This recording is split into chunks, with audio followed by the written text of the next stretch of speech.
Bonjour à tous, aujourd'hui on va faire un tiramisu et on va parler de plein de trucs. Je me suis dit pourquoi pas investir cette cuisine pour faire des vidéos. C'est parti pour faire un tiramisu, c'est la première fois que je fais un tiramisu de ma vie. Il faut savoir que c'est un de mes desserts préférés au monde, en el mundo. Alors j'espère que je vais le réussir. J'ai demandé des conseils à ma mère qui le fait très bien, mais elle le fait jamais. Ici je l'ai maman, ici petit pot d'instructions avec l'iPad. C'est pas compliqué mais ça peut très mal tourner. Il me faut monter les blancs en neige et alors ça vous vous dites facile, rien de plus facile. Moi j'ai très peur. J'ai peur d'être une grosse merde. Donc il faut déjà tout d'abord séparer les blancs des jaunes. Hop là, j'ai même un petit saladier pour monter les blancs.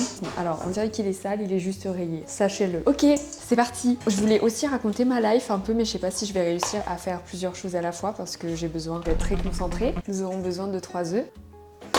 Oh my god, la coquille était très fine, j'ai été surprise. Ah, je me trompe de bol, je suis en une débile. J'ai demandé plein de conseils à ma mère. Un de ses conseils, c'est de mettre une pincée de sel dans les blancs. Christelle, j'espère que tu ne te fourvoies pas. Il faut savoir un truc, c'est que je vais faire ça tout le temps parce que je déteste avoir des trucs sur les mains. Sortez les violons, je vais vous raconter ma vie sentimentale. Moi, je pense que c'est impossible pour moi d'éviter ce sujet de toute ma vie parce que c'est quelque chose qui m'a tellement marqué dans mon existence. J'ai vécu un truc pas cool du tout avec un mec, ça a duré pendant 4 ans. Et non, ce n'était même pas mon mec. Voilà. Les choses, elles sont dites, c'est carré. Moi, je me suis dit, vas-y, on va faire comme si ça avait jamais existé. Et maintenant que c'est fini, je vais passer à autre chose et je vais rencontrer de nouvel homme.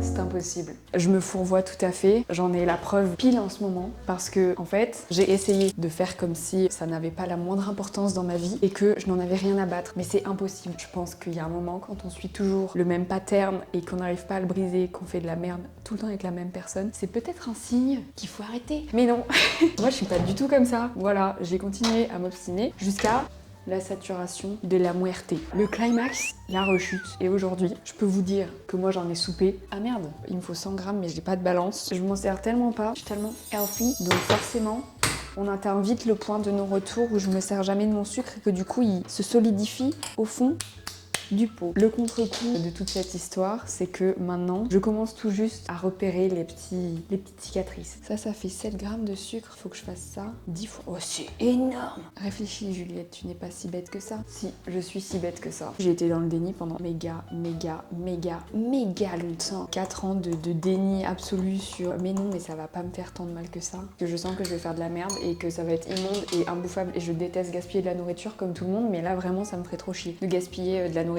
pour une vidéo. Et maintenant j'ai le contre-coup de ah oui quand même. Ah donc je vais faire ça avec tous les hommes que je rencontre. Je vais avoir des réflexes de merde jusqu'à ce que je guérisse. Donc vraiment ça va être hyper long parce que ça va me demander grave de temps. Je commence tout juste à me rendre compte des dégâts que ça a fait sur mon psychisme en fait. Et franchement j'ai pas vécu un truc hyper traumatisant. J'ai été abusée émotionnellement mais ça s'arrête là. Enfin je l'ai vraiment vécu comme un abus émotionnel. Je pense que lui de son côté c'est pas du tout la même chose mais c'est rien de grave franchement. Il n'y a pas d'atteinte physique. C'est juste vraiment affectif et émotionnel. Ça a un impact considérable. Donc je pense vraiment que je m'en sors plutôt bien. Je suis toujours le même schéma. Je me conditionne en le disant aussi, mais j'attire toujours le même genre de personne. En fait, j'ai eu un déclic il y a vraiment pas longtemps. J'ai eu l'expérience de trop et je me suis dit, meuf, là, c'est soit tu fais une pause et tu fréquentes personne jusqu'à les 10 prochaines années et tu fais une thérapie, soit tu changes tout. On casse tout et on recommence à zéro. Alors attendez, mélanger les œufs, ajouter le mascarpone au fouet. Où je le mets le mascarpone? Dans mon cul peut-être? Je crois pas, non. Non mais vous voyez, genre j'étais vraiment dans ce truc de c'est impossible de m'aimer, je suis trop compliquée, je suis une chieuse. J'ai eu le déclic de me dire en fait si tu continues à te conditionner à vivre des trucs de merde, forcément tu vas vivre que des trucs de merde, ma grande. Si tu passes ton temps à dire que les mecs c'est de la merde, forcément tu vas manifester ça. J'ai vraiment mis 100 grammes de sucre, à mon avis ça va être imbouffable. C'est tellement difficile d'être quelqu'un de bien et de pas se laisser complètement submerger par tout ce que t'as vécu, de pas tirer de conclusions hâtives, de pas faire de suppositions à longueur de temps, d'exiger, de faire des espèces de caprices, d'être toxique, mais pas que envers la personne, genre vraiment envers toi-même. On est sur du sabotage. Au moindre impact, au moindre truc qui va me contrarier, qui va me faire voir un truc que j'ai pas du tout envie de voir, que j'ai pas envie de concevoir même, je vais être là, tu vois, en fait c'est un combat intérieur parce qu'il y a une partie de moi qui a allez qui a très envie d'être quelqu'un de mieux et de faire les choses plus correctement, on va dire. Et il y a une partie de moi qui, c'est la partie qui essaye de me protéger. En fait, j'ai pas envie de revivre ça, mais en même temps, j'ai envie de vivre des trucs cool. Je peux pas constamment essayer de vivre des trucs cool d'un côté et de l'autre m'éviter de souffrir. Pour moi, ça va pas ensemble. Ouh. Oh, Oh sa mère, ça pue, c'est bon encore ce truc là? 23 août. Ajouter le mascarpone au fouet. Ça va être immonde, voilà. Oh mazette, oh mazette. Il faut mettre 250 grammes de mascarpone dans le bousin là. Oi, oi, oi, oi, oi, oi, oi. Ça va être compliqué, hein, je garantis pas un succès. J'ai eu le déclic. Tu vas pas éternellement faire ça. Ça n'est pas possible. Alors je dis pas que j'ai envie de me marier et de me mettre avec quelqu'un et tout. Genre vraiment pas. Déjà j'ai pris conscience de plein de trucs. C'est déjà très bien, c'est déjà pas mal. Tu vas pas réussir à changer si t'acceptes pas l'éventualité de ça peut faire mal. Si t'arrêtes un peu de douter et que tu te laisses un peu porter, où il n'y a aucune raison de chier un cake, un pet, c'est ça que j'essaye de dire.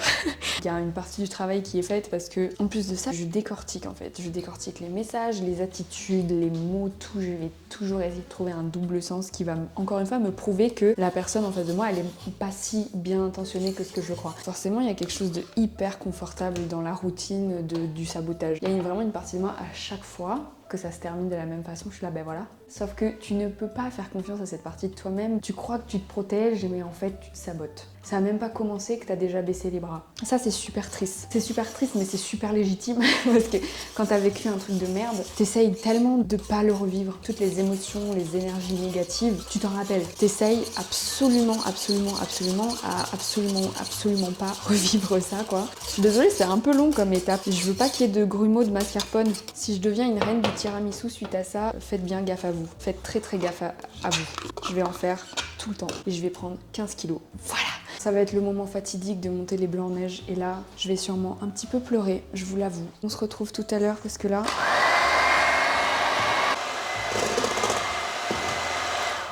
Bon, je crois que j'ai réussi, mais je suis vraiment pas sûre de moi là. Et en fait, il y a une technique. Ma mère m'a dit, oublie pas de le faire pour savoir si tes œufs sont bien montés. Il faut retourner le saladier et si ça tombe, c'est que c'est pas bon. Sauf que maman, t'es bien mignonne. Mais là, moi, si je fais ça, je salope ma cuisine. Donc, c'est quoi, je vais mettre une planche. Ça a l'air de tenir. Allez, 1, 2, 3. Ok, ça tient, c'est bon, allez. Moi, je tourne pas le diable. La problématique, c'est que, au-delà de mes histoires de cœur, il faut incorporer les blancs à la mixture mascarpone, œuf, sucre. Sauf que le bol est bien trop petit. C'est dégueulasse ce que je viens de faire. Oh, c'est beau. Il faut les incorporer délicatement. Hein. C'est là que j'ai trop peur de faire de la merde en fait. Aïe aïe oui. Todo va bene ma bella. Je sais plus où est-ce que j'en étais, mais bon voilà, j'ai eu ce truc de me dire bah il est temps que ça cesse. Genre c'est trop dur de se dire que t'as quelqu'un qui t'a défoncé ta vie, ta façon de penser, ta façon d'aimer les gens, d'avoir un regard sur les autres et tout. C'est trop dur de se dire que toi t'en as pâti de la situation. Pendant 4 ans t'en as chié, t'en chies encore, tu sors à peine la tête de l'eau. Et lui il est là, il vit sa vie quoi. Ça me fout trop le seum. Franchement je suis pas une grosse haineuse dans ma vie, mais c'est hyper badant de se dire en fait tu laisses quelqu'un rentrer dans ta vie au début et tu sais pas mais ça se trouve cette personne elle va tout démolir. Tout ce que tu crois savoir de juste, de bon, tes valeurs, ta force mentale et tout, ça se trouve elle va te chier dedans et foutre un coup de pied dedans dans tout ce que t'as construit, tout ce que t'as essayé d'entreprendre. Pour l'instant je suis vraiment dans une démarche de prendre soin de moi et essayer d'être quelqu'un de bien avec les autres. Pour l'instant j'ai déjà fait des énormes efforts, des petits progrès. Il faut quelqu'un qui soit assez intelligent pour comprendre que ce que je fais, ce que je dis des fois, mes attitudes, j'en suis pas entièrement responsable. Il faut l'entendre, il faut le concevoir, il faut l'accepter. Et ça je le demanderai, je l'exigerai de absolument personne parce que en fait t'as peut-être pas envie de supporter ces traumas quoi. Je suis pas dans le mal tous les jours, mais c'est juste la résignation en fait qui est difficile. Une fois que t'en es là, en fait c'est un nouveau départ et t'as plein de trucs à régler. Tout le monde, vous avez pas vu. Je pense que vous avez entendu le splooch là de... On en est sur le même topic que la vidéo du blabla, c'est putain avoir 20 ans. C'est dur de ouf, putain. T'es tiraillé en fait entre expérimenter plein de choses et chercher la stabilité parce que t'as l'impression que tout ce que tu fais va être décisif. Je vais nettoyer ce saladier et je vais tout remettre dedans. Parce que je vous avoue que le 2 bol là c'est un peu bourbier. C'est vachement liquide hein. C'est vachement liquide. J'ai peur d'avoir chié dans la colle là. Mais frère, c'est pas un tiramisu pour 4 ça hein. Ça c'est un tiramisu famille de 12 personnes. C'est très liquide. Là j'ai mis un doute. Écoutez, ce sera peut-être un tiramisu hyper liquide. Qu'est-ce que vous voulez que je vous dise? J'ai une copine qui m'a dit ça.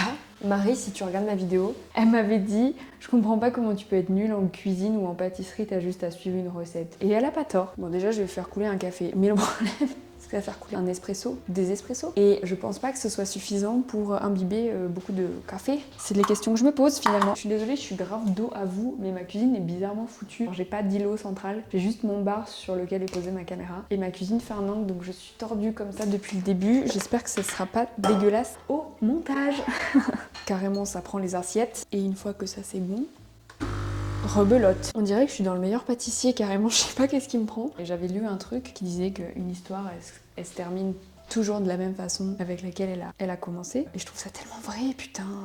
C'est hyper intelligent de dire des trucs comme ça. Vous êtes trop intelligents sur internet, moi ça me fascine. Qu'il y ait autant de débiles, mais autant de gens intelligents, quoi. Si vous rencontrez quelqu'un et que c'est le coup de foudre, que le début est hyper passionnel, vous pouvez vous attendre à une fin d'histoire, que ce soit 5 mois, 10 ans, 40 ans après. Pareil, un truc passionnel, un peu rocambolesque. La personne dont je parle, cet homme traumatisant, ça a commencé de manière très instable. Un coup c'est oui, un coup c'est non. Et je suis pas pour rien non plus. Je me suis obstinée sur quelque chose où je savais très bien que c'était pas forcément très intéressant comme histoire. En fait, vous pouvez pas savoir l'ampleur qu'a va avoir une relation. À tout moment, vous rencontrez quelqu'un de lambda dans votre vie, et ça se trouve, ça va devenir un pilier, genre vraiment quelqu'un de très très très important. C'est pour ça que selon moi, c'est important d'être quelqu'un de bien. Et je sais que c'est hyper vague. Être quelqu'un de bien, c'est pas être perçu comme quelqu'un de bien, c'est être bien dans cette décision. Pour moi, être quelqu'un de bien, c'est être quelqu'un qui est en accord avec ses décisions, qui fait pas les choses par rancœur, qui fait pas les choses par colère, par jalousie. C'est quelqu'un qui fait des choses parce que profondément, elle est convaincue que c'est la bonne chose à faire. Et ça, c'est difficile aussi de ouf. Genre vraiment, ça prend tellement de temps de pas faire des choses et de pas prendre des décisions avec impulsivité et de savoir qu'est-ce qui est le mieux pour soi aussi.